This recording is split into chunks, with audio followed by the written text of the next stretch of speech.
দেখুন, আজকে কোলাঘাট ব্লকের খোনাডি অঞ্চলের যে আজকে রামচন্দ্রপুর দক্ষিণ পাড়া 37 নম্বর অংশে 997 সিরিয়ালে বিমলা দাস, উনি একজন ভদ্রমহিলা। ওনার নামের জায়গায় ওনার নাম আছে ঠিকই, কিন্তু ছবির জায়গাতে পুরুষের ছবি। একই রকমভাবে ওই বুথেরই 872 নম্বর সিরিয়ালে অশোক ঘাটা, উনি পুরুষ, ওনার নাম ঠিক আছে, কিন্তু ছবির জায়গাতে ভদ্রমহিলার ছবি।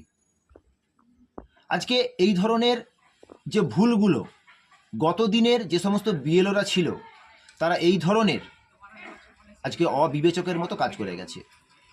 এই বিএলওদেরকে নিয়োগ করতো কারা? বিএলও কারা হতো বিগত দিনগুলোতে?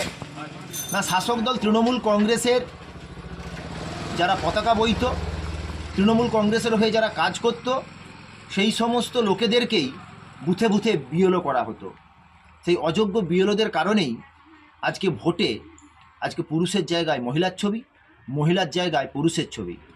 আজকে কেন এসআইআর প্রয়োজন আমরা এটা দেখলেই অনুভব করতে পারি। কিন্তু আজকে তৃণমূল কংগ্রেস এই এসআইআরের বিরোধিতা করছে। এসআইআর কেন দরকার আজকের এই উদাহরণগুলো আমাদেরকে চোখে আঙুল দিয়ে দেখাচ্ছে। তাই তৃণমূল কংগ্রেসের বিরোধিতা মানুষ গ্রহণ করবে না। কারণ একটাই, এই ধরনের যে ভোটের সমস্যা, সেটা আজকে নির্বাচন কমিশনের একেবারে নজরে সঠিক বিএলও নিয়োগ করা হয়েছে, তাদের অধীনে সঠিকভাবে কাজ হবে এবং এই ভুলগুলি আগামী দিনে হবে না। মানুষ অন্তত আতঙ্কের হাত থেকে বাঁচবে।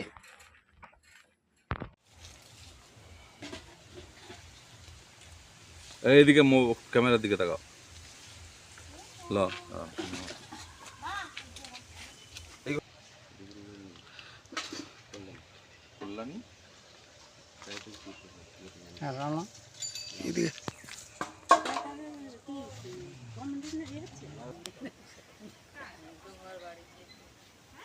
কেন দিবেনি মেয়ে? শালা শহরের মেয়েরা কত সুন্দর। 50 পেরিয়ে গেছে কি? ওকে দিয়ে বয়স কত? 50 পেরিয়েছে? কত? 56।